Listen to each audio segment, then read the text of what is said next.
individual that is trying to figure out how to get it out, that is experiencing something that doesn't feel good. So by my choice, right? Because I have in that moment a lot of choices.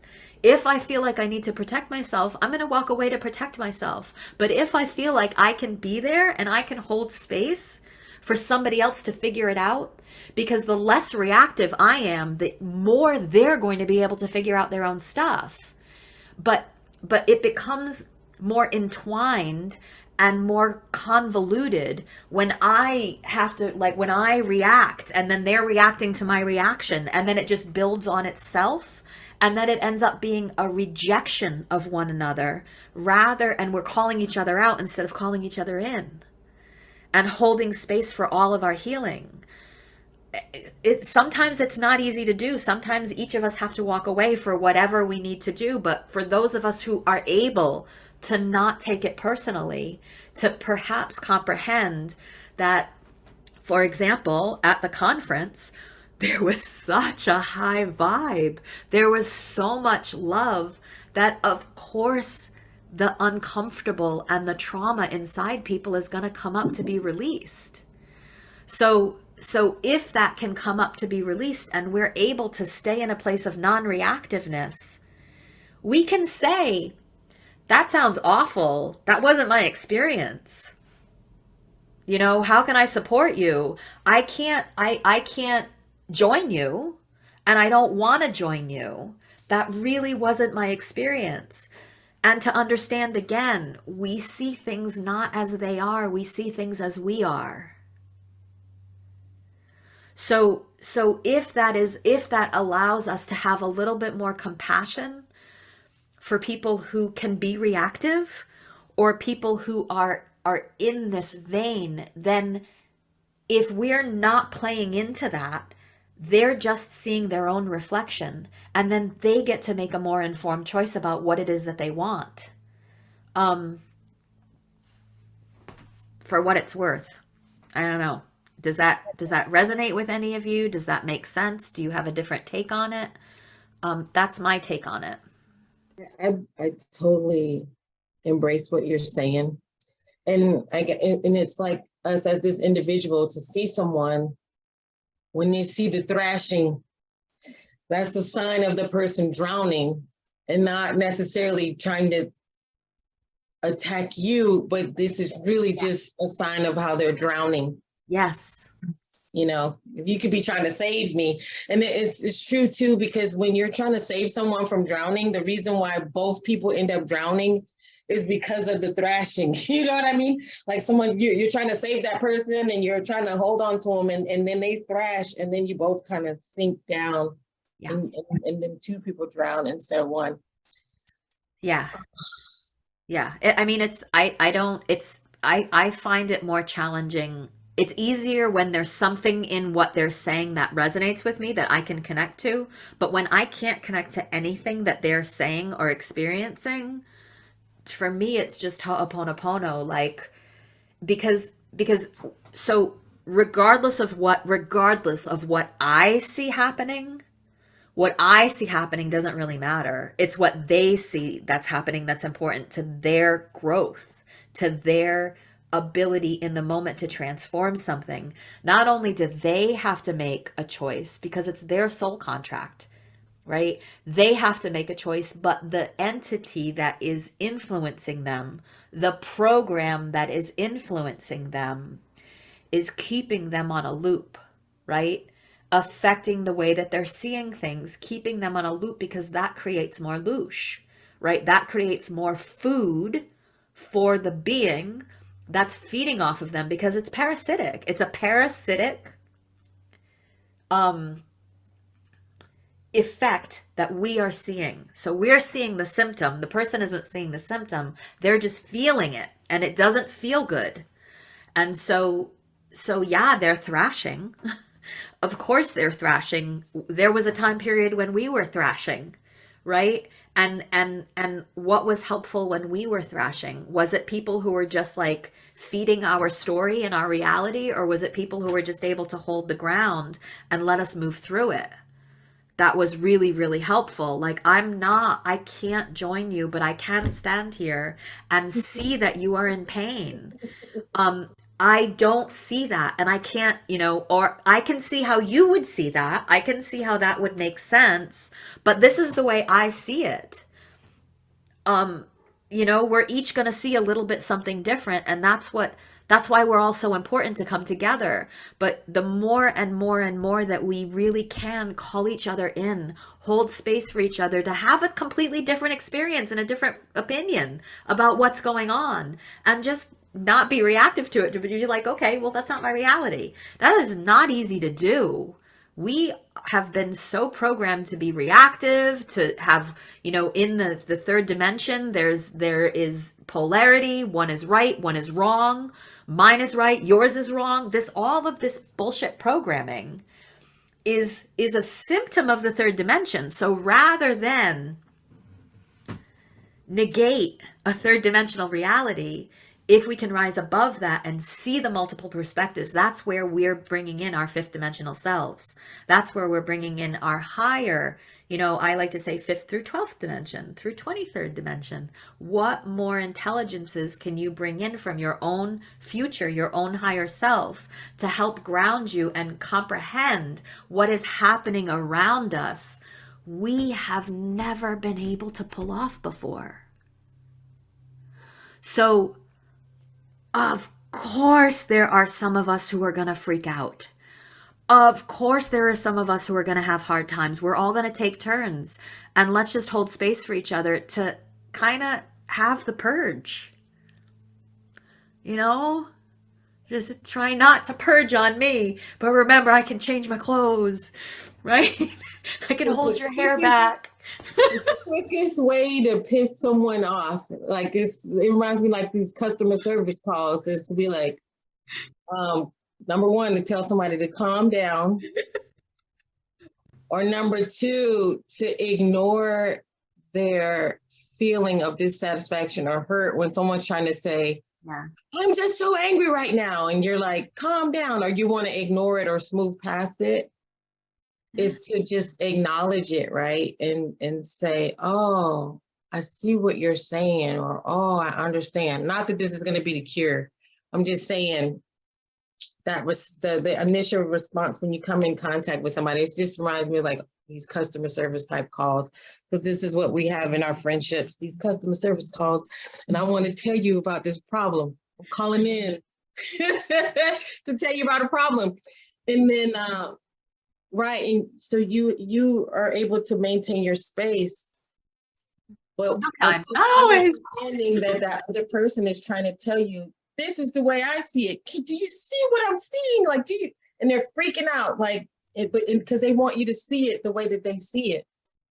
Because none of us want to be alone in our experience. Don't want to be, and so I see it as this, and so at some point, someone is recruiting you to see it the way that they see it.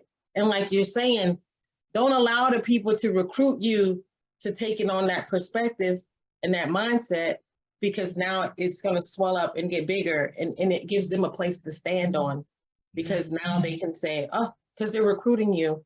And I hope you guys understand where I'm coming from with that. Because people are recruited. I don't think it's an intentional recruitment. I think this is a human, like, I don't want to be alone. I am in pain. There's a situation and they understand the situation. So we're going over this because we asking you this. I asked you specifically that for a reason. Okay. And so here you are on the other side. You're not being recruited, but you're letting the person know you understand. But here it is now, we have to respond and say, I hear what you're saying. I'm sorry you feel that way. Please forgive me. I love you. And now we have a decision to make, because that person can stay in that field of thinking. Yep. Wanting to pull you down in that frame. Yeah. But now I have to let that go, and I have to move on, because if you're going to stay here in the hate, in the anger, in bitterness, outside of the field of love, because it's very painful, like you're saying, when you come out of the field of love and you have to come down to all this disrespect and disharmony and dis-ease, it's too painful because I like remaining in the space of love. Mm. And now I have to let this person go because I can't stay down here with you because it's way too painful for me to stay from your perspective of life. It's too painful down here. And I want to go back up because you're drowning and I don't want to swim. I actually don't even want to swim. I actually want to walk on the water. Yeah, I don't because want to talk in it. You know what I'm saying? you see other potential, you see other choices, Yeah. right? You've got your God goggles on, you see other choices. And people don't realize, like, in their flashing, they knocked off their own God goggles. They're not able to see it from any other perspective than their two human third dimensional eyes. That's based on past experience. So in that moment, yeah, just compassion and making an informed choice. Sometimes we have to walk away. Sometimes we can just keep sending Ho'oponopono, right? We don't have to tell them. We can just do it. We can just send them love and compassion. May you find choice. May you find your God goggles. May you find empowerment. May you find choice. May you find ease. I can't tell you how many friends of mine, I still have on my refrigerator a card from a friend of mine who is just like, it says something like, allow yourself ease. And for the longest time, I was like, well, I know she's wiser than I am in some ways. I'm just going to stick it up until it makes sense to me because I don't feel, when she gave it to me, I didn't feel a lot of ease. I saw a lot of the need for fighting because I'm a warrior and I've been doing this for a long time. I have a tendency towards expecting or anticipating, right? If something happens, I'm ready. Like you know, my my space gets, because I feel my other dimensional selves step in and hold ground for me and hold ground sometimes for other people, and other people perceive that, they can see it and they reflect it back to me, so I know it's happening because I know what I'm doing. It doesn't necessarily happen consciously in that I'm invoking that. Like, I'm going to have my other self step. It just happens because I'm so connected to my other dimensional selves. We got each other's back because it's all me, right?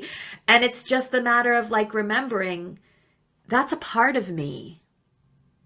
That's a part of me. You are a part of me.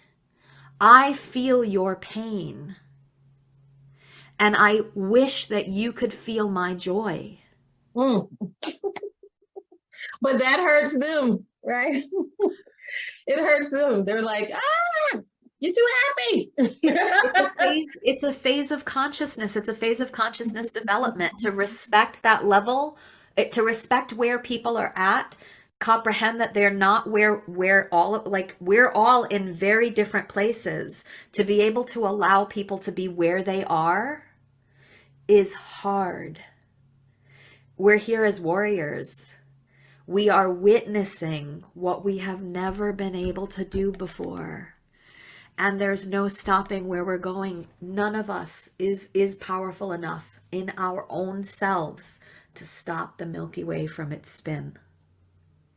We're coming along for this ride. The Earth decided a long time ago. She's already in the fifth dimension. She has already decided this is where we're going. We're all going there. So we're seeing that upheaval. We're seeing that upset. We're seeing it in each other. It is so challenging. I mean, when I said we weren't going to go there, but I'm going to go there for a little bit. When this whole thing happened, 2.5, 2 years ago, and many of us lost friends, it took a long time for me to not be pissed at why they were choosing what they were choosing. I was instead of being able to allow their innate soul wisdom to make decisions for themselves and to continue to hold them in love, I got wounded. That's not their story, that was my story. I got reactive right? I felt alone. I'm never alone. We're always surrounded by multiple beings in multiple dimensions. We are never alone. But there's a part of me that's like, oh yeah, this is why Source did this in the first place. Because it's lonely being one. So we became many. And now we're the many convinced of enemy, convinced of the polarity in the third dimension. We've convinced ourselves and bought it hook, line, and sinker that we're not each other, that we're not the same being. So, I mean, if you think about it, if I think about it, in those times when I've been really reactive, defensive, reactionary, it it it's been it didn't feel good at the time, but for people to just loving me let me go and let me have my experience and have no ill will towards me. There's no I haven't experienced any ill will from these people. It's been me that's been like, you left, you left. As opposed to, we went in different directions to do what we came here to do, to hold the light in the communities that we came here to hold the light in, to walk forward in our own paths in the way that we were supposed to.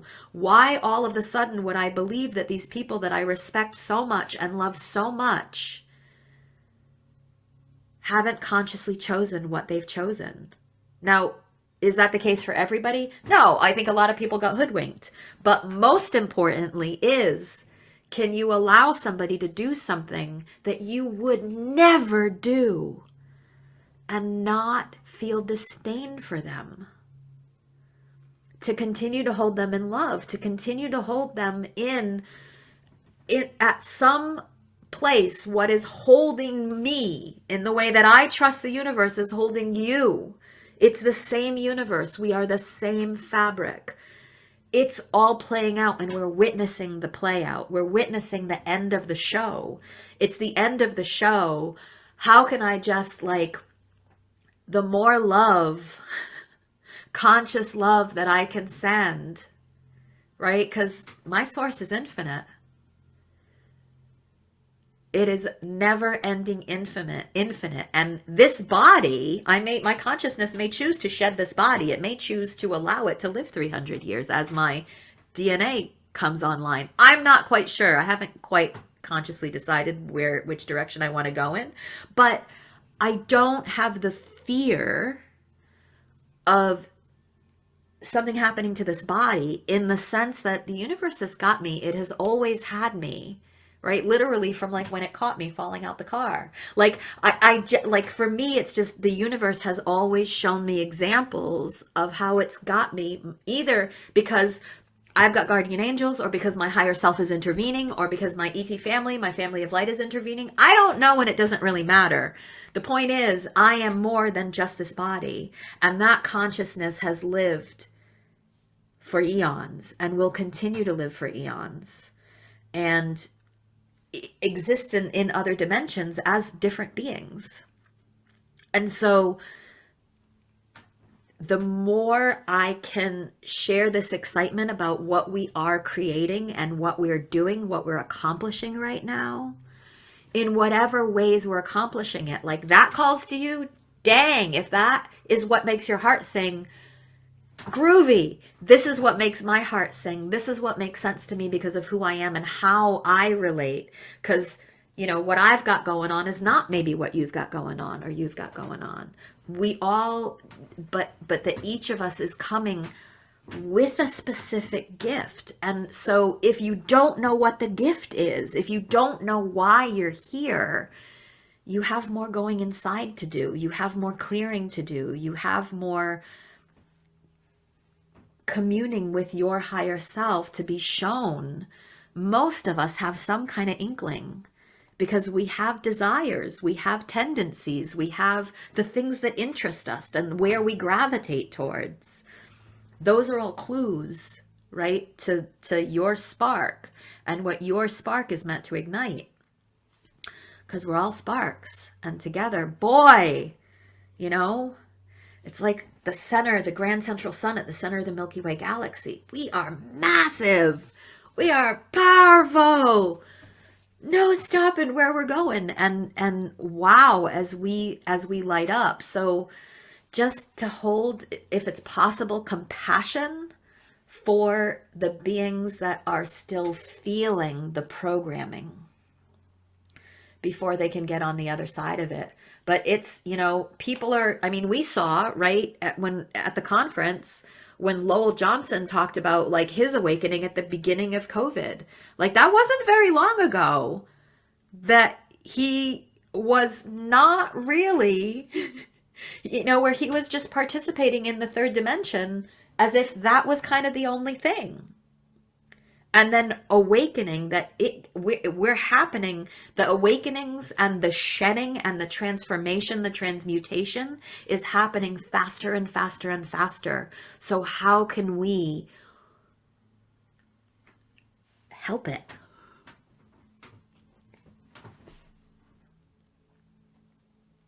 That's definitely the point where I got, because as we understand, like, okay, we're going to leave this body regardless. How can I make someone do what I think is safe or what I think is right? And I just kind of adopted that feeling of, yeah, we're going to see them on the other side somewhere, somehow, in some space and some time.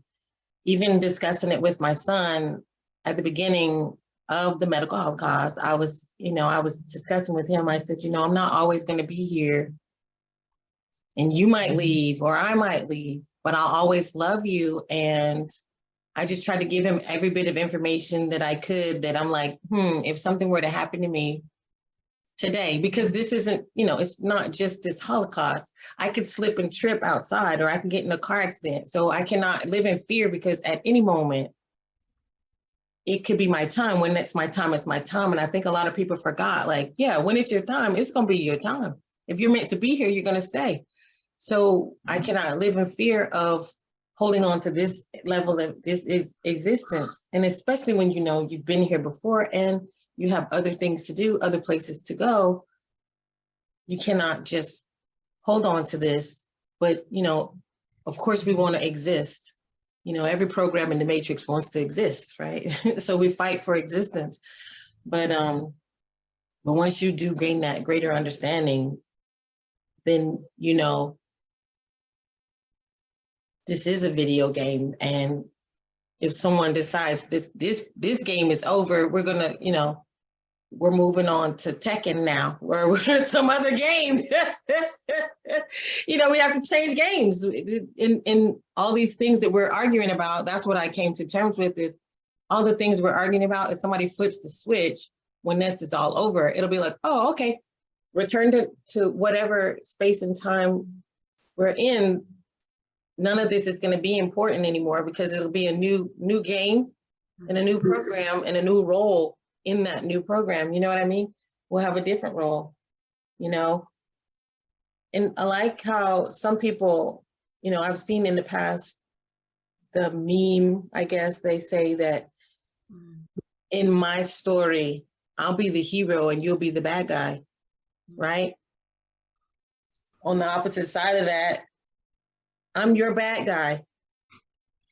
Sometimes in my own story, I'm my own bad guy. You know what I'm saying? So we're just swapping positions as the good guy and the bad guy. And so we can't really even hold on to that, because that changes.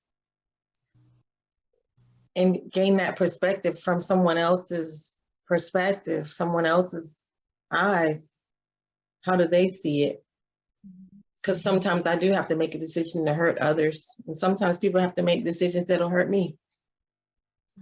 But can I step away from that and accept the consequences or the circumstances as they are? I had a conversation with someone too, and they were just saying, well, this person did this to me, and this person did that to me. I said, but let's just say that was your mom. And because everybody can understand, because our moms have this ability to hurt us, and they do. It just is. We hurt each other. But I figured if he could understand that if your mom hurt you and you said, you know what, I can't take this anymore, or your ex-girlfriend hurt you and you said, I just can't take this anymore. And you say, you know what, I'm gonna have to love you from far away. Should she curse you to hell because you decided that you can't take this anymore, that this hurts you too much to be in this relationship? Or should she just let you go? Should she throw down curses and fire on you? Or should she just be like, oh, well, you know, this is it. Let's just accept this. Can we accept it when people don't want us anymore? And I think that's what freaks me out too about people with relationships, especially relating relationships, when they say, I can't breathe without you and I can't live without you and I'm never going to let you go. We got so many songs that kind of like promote that type of activity because we want to take ownership of people. But like, no, sometimes it's not going to go the way that you want. The song has to be over. The song has to end sometime. You know what I'm saying? And we have to go back to our perspective places, and we can't go around, trying to, destroy each other now, because now I don't become your enemy because you can't love me anymore, or you can't remain in that space with me anymore. That does not now make you my enemy, that I must now destroy you. Mhm. Yep. Yeah. The letting go and allowing. Yeah. It requires a level of maturity So, that, you know, yeah. n- many Americans don't have. So, so allowing that transformation, allowing us to grow up, allowing us to let go, allowing us, in the same vein earlier when I said that when we leave our bodies, when we die, uh, the body loses weight. That consciousness is energy, right? And everything, if you get right down to it, everything is energy. Everything is like everything, right? Everything is energy. Everything is plasma of the universe. Everything in that way is God.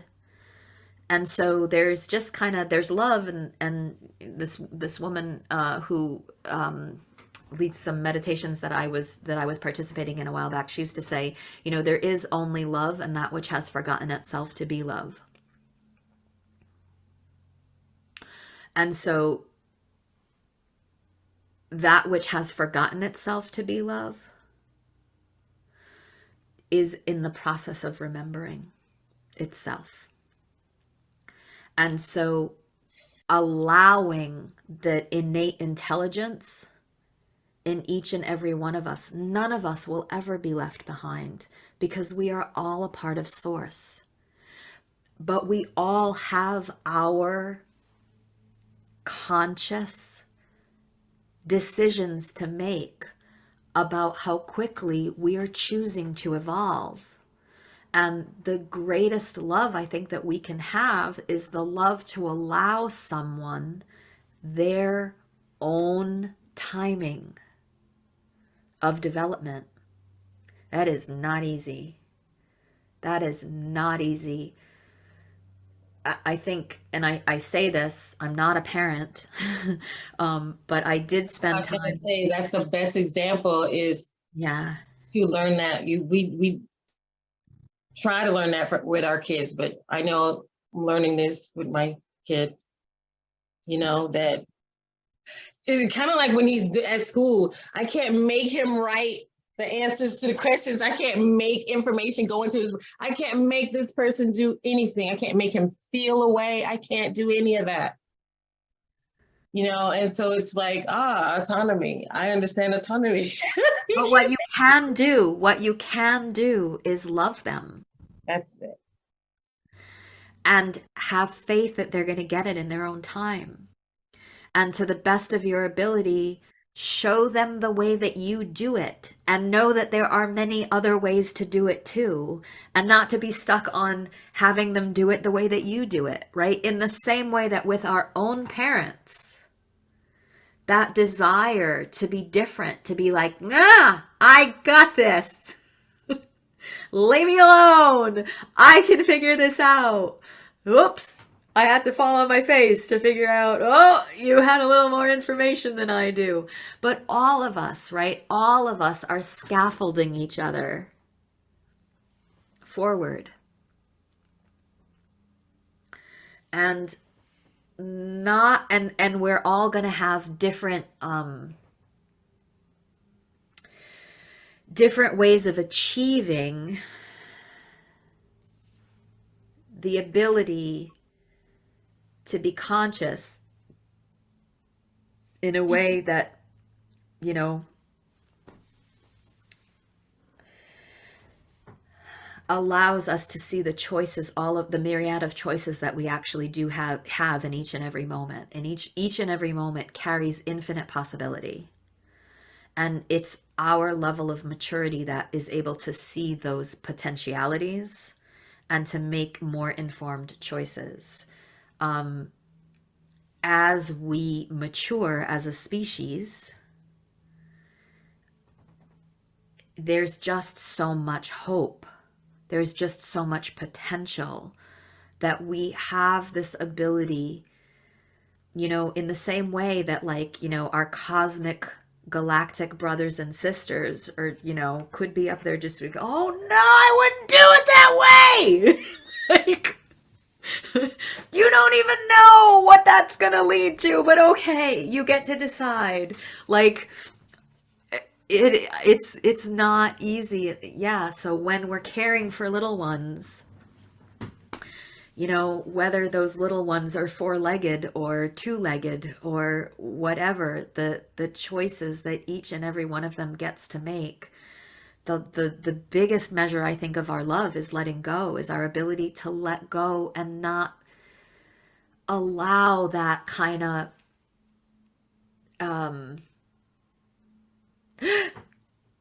to take over, right? To fill that space with love instead of fear, to fill that space with trust instead of disdain or judgment, is, I think, what we're that growth period that we're going through as humanity, right? I believe that there are countries and beings and humans that have kind of mastered this a little bit more than North America, because of our history and because of what we have chosen to do, because of the idea that there are Atlantans and Lemurians trying to fix what we've done in the past, as opposed to just like being and letting go and allowing this new transformation, and that it's to see that this transformation is not just about individual relationships and individuals.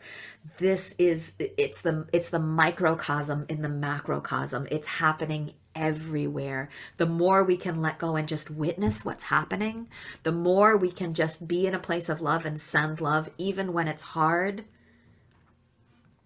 to have the freak out if we need to have the freak out and not beat ourselves up for it, to feel despair sometimes when we're witnessing what we've created from that unconsciousness, and not push it away, but not perseverate on it, not obsess with it and create more of those stories and try to hold on to it, to truly like let it move through us.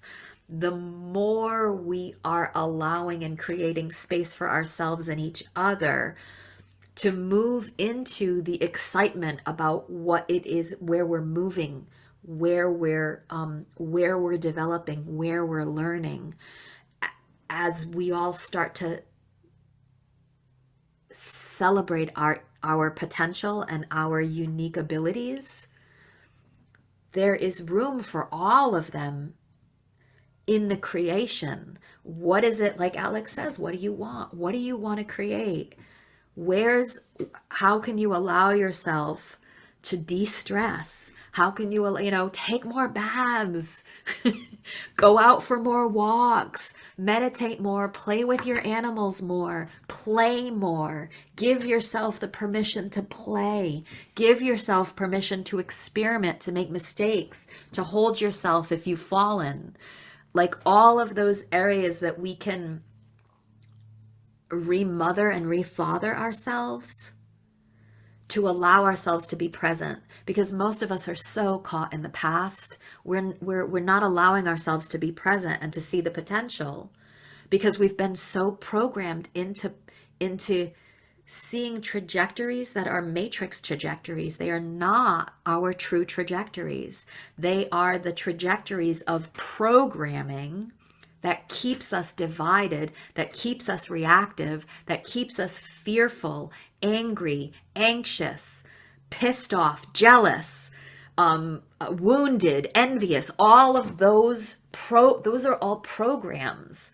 And for me, the way that I know if there's an old program playing is simply based on how I feel. And that's for me where, like, oh, am I wearing my God goggles? Obviously not, because I'm feeling like shit. Okay, well, do I need to allow myself to have a good cry? Do I need to allow myself to get really angry? And then what? And then what? And then what would I like to do with, now that I have more information and I'm not being influenced by that energy, because I know how powerful a creator I am, to not allow that energy to help create where I'm stepping next? Because because what I desire from with my free will and from a place of sovereignty, I desire bliss for every being that exists, to remember their divinity, to remember unity and individuality, community, and diversity, unity in our diversity, because it's our diversity that makes us so strong, that makes us so powerful, that makes us so creative and amazing. We can harness that amazingness only if we're present. So that's kind of, I went off on another tangent, but that's kind of where I feel like where I want to be spending my energy. And so the energy, the volunteer work that I do, and having allowed that volunteer work to turn into a little income, not a whole bunch, just a little income. I'm still interpreting. I love interpreting. But getting us to that place where we don't need money, because I'm from some place where money doesn't exist. So getting us back to that place where we truly comprehend and value that the value is on what our gifts are, and that there can be an exchange, and that's the value. There's value in you, and there's value in you, and there's value in you. What is that value? You can't discover it and harness it if you're focused on the past, and if you're focused on the wound. If that's where your energy is, then heal it. Heal yourself. Dive into it and allow yourself to heal and transform. What do you want? Do you want to feel bad? Do you want to feel good? What do you want? What do you hope? Can you allow yourself the possibility of living without that anguish, of truly living freely, of truly living surrounded by love? You have to want that more than you're used to feeling bad.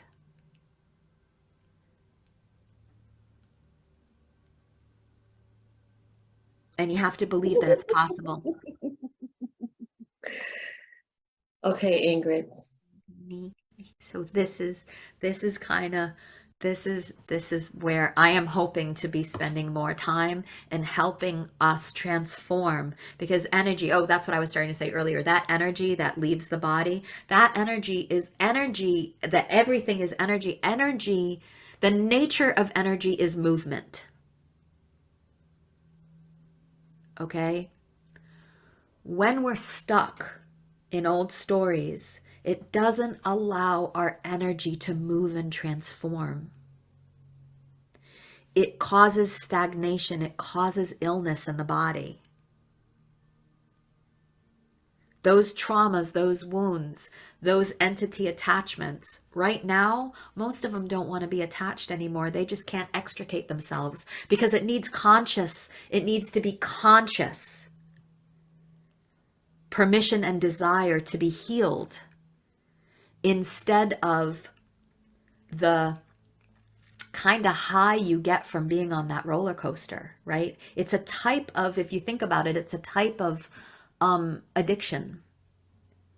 It's an energetic, emotional addiction to riding that wave and digging deeper into that story because of what happens. The energetic play that happens when people join you in that story and feed that story, it's all about the currency of our energy and life force currency. Life force is the currency of the universe, right? So, so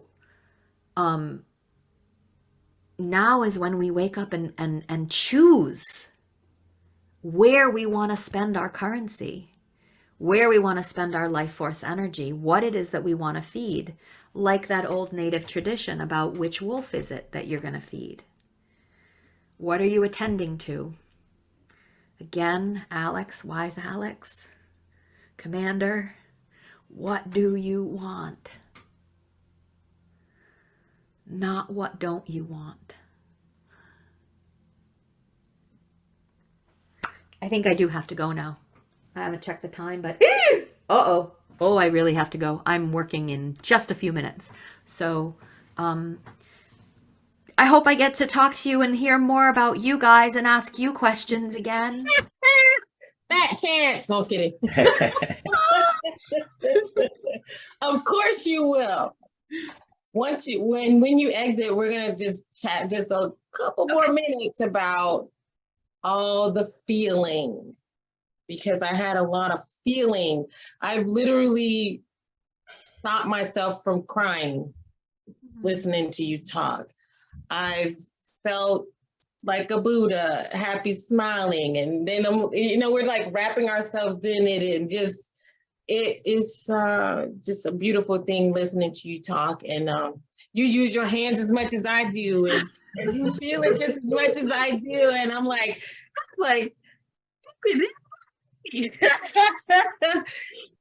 and we all do this. We get together and we just and we expound and we expound and we enjoy every minute of it. And we actually spend a lot of time like this. So yeah, we would love to spend time more with you and just talking. And I mean, it gets me to shut up. I could be quiet. You know, I'm like, because sometimes I'm like, damn, I need to shut up. I talk too much. But I'm like, okay, I can just listen to Ingrid. Okay, we good. So it's absolutely beautiful. And I want you to go ahead and get started with your work.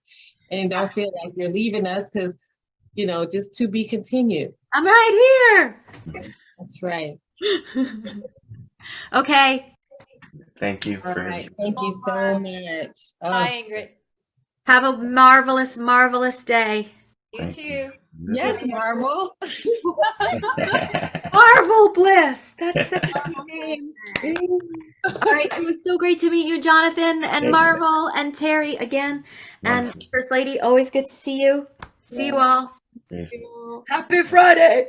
Bye, everybody. Ciao. So we're still recording Okay. Okay. because I feel like you all might need to process some things and want to let it all out. And I knew you was crying. I had to stop myself from crying because it was just like, I'll go there. Yeah. well, there's a lot, because it is allowing people to feel the way that they feel. But I was really moved by her solution, because I feel like in the process of the last few weeks, in certain circumstances in my own life, that I've offered myself as just listening and standing from my perspective of love and trying to remain until I just had to pull out my sword and just, protect myself. But still, I see another opportunity where even if I never approach the situation again, I can still send love to transmute that energy. And whatever happens after that remains on the other side. Theirs, not yours. There's not yours. Yeah. And I absolutely, like I said, love talking to Ingrid because she feels every word she says. And it just, she has the power to just motivate and allow you to feel everything that she says. And it's like this blanket. It's like this blanket. And so she's talking and you're just like, oh my God, this is so good. Thank you so much. Oh, it feels, that's literally how I feel listening to her talk. I'm just like, oh.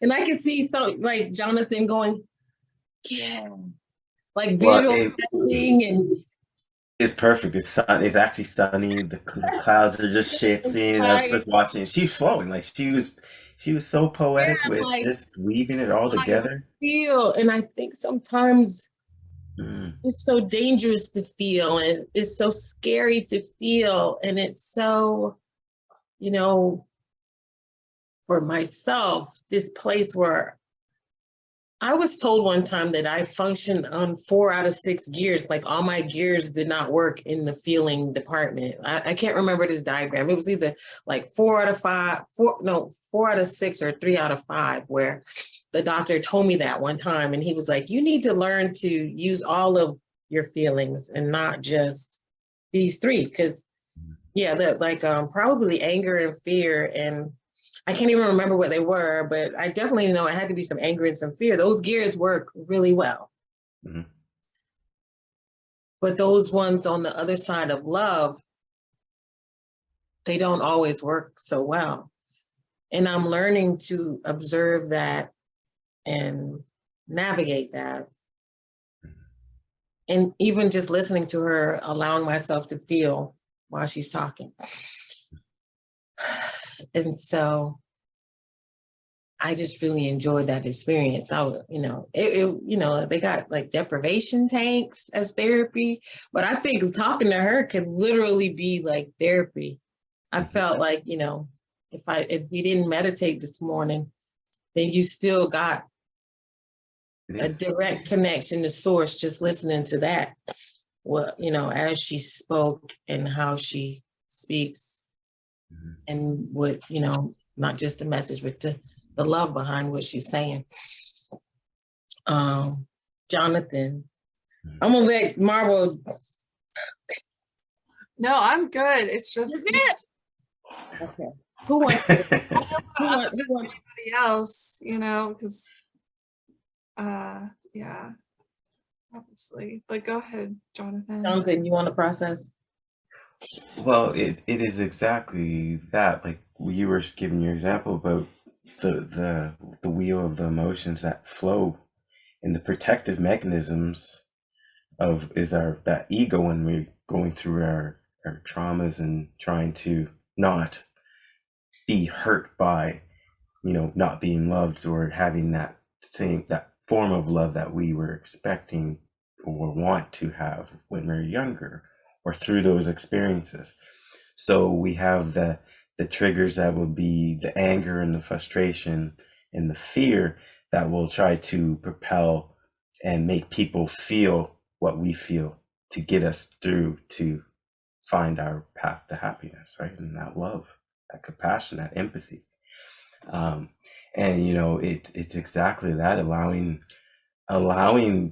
we were just saying, you feel and just allow it to flow through and to massage it with a ponopono, right? When you get to that point where you just, okay, you unload it, and now it's like,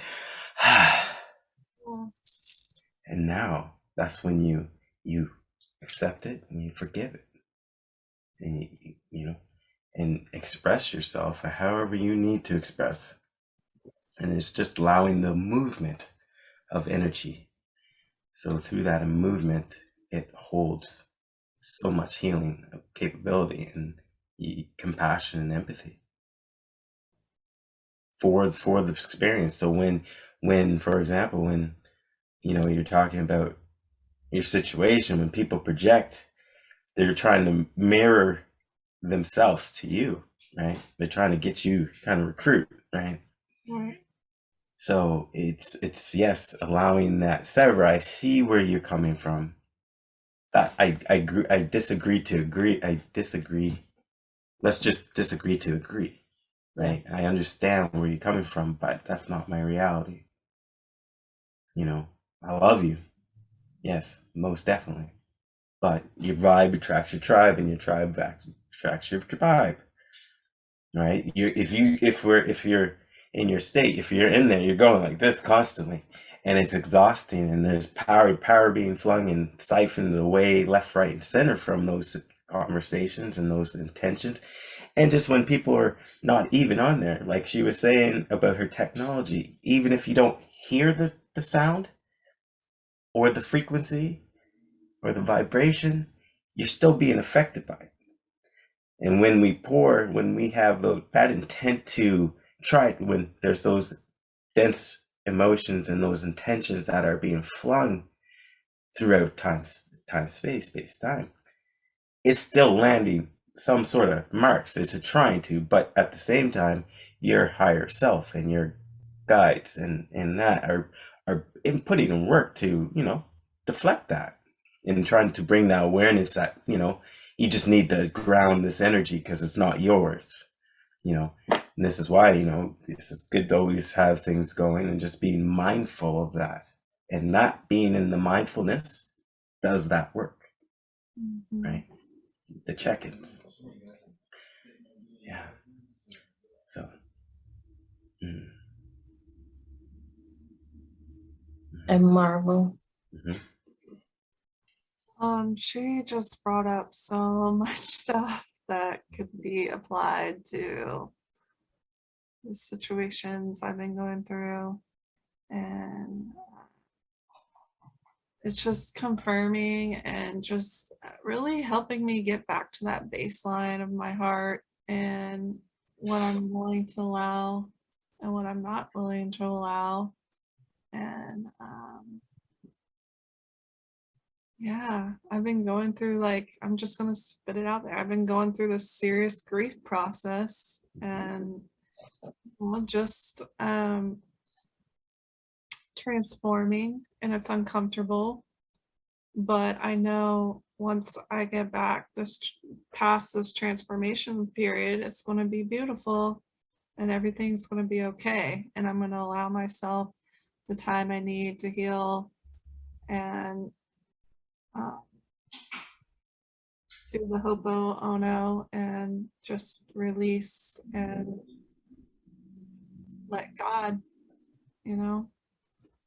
So she brought up so many things. I think everybody experiences one time or another where you really have to sit down and make some serious decisions, and they're not always going to be easy. But in the end, it's it's going to be what you need, what your heart needs to heal and progress and thrive.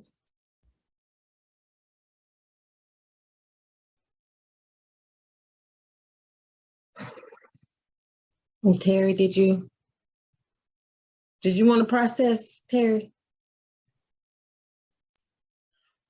Well, I don't know how much I can really add to what you've all said, other than it's yeah, I mean, what she's brought up for me is just a confirmation of things that I have been aware of, right? And she's very passionate, and she's gotten into the flow, so it's just like, yeah, it's the information is there that we have to just, from our part, is how do we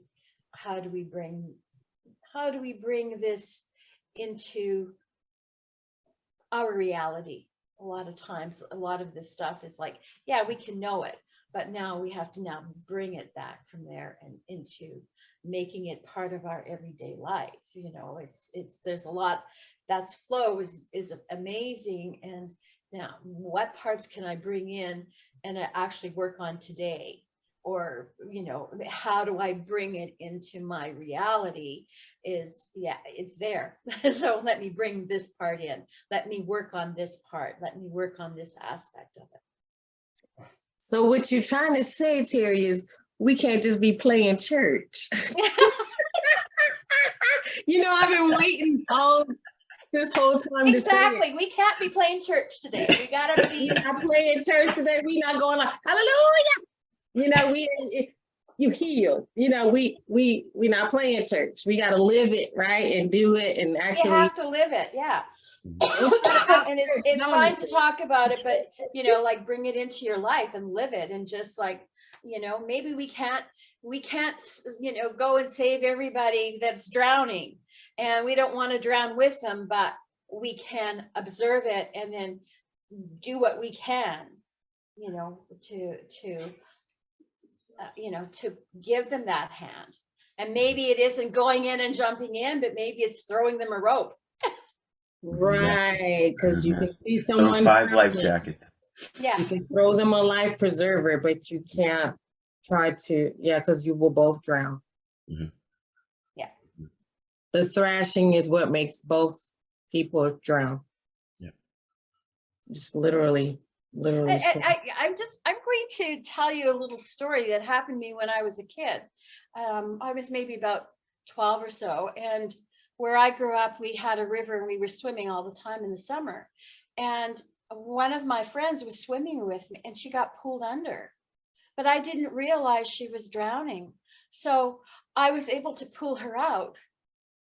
And she often said, "You saved my life." And I said, "Why?" And she said, "I was drowning."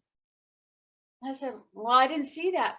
But because I approached her from a different aspect. I saw she was in trouble, so I pulled her out, but I didn't have to go to the space where she was. So it's easier to pull somebody out sometimes by not engaging in what they're going through. You can be that rope, that life preserver, help to pull them out if you're not experiencing what they're experiencing. True. You're observing and you say, "Oh, well, this is the solution to this problem," and sometimes you can help them without getting involved in the issues that's at hand for them.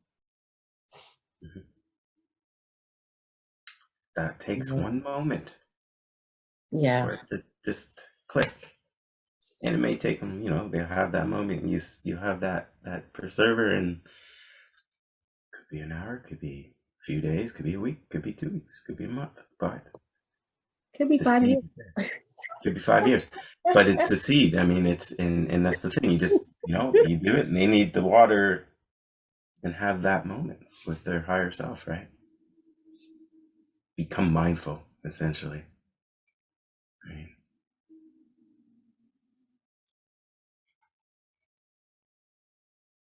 So with this, we will say adieu. Good night. Good night. Good night.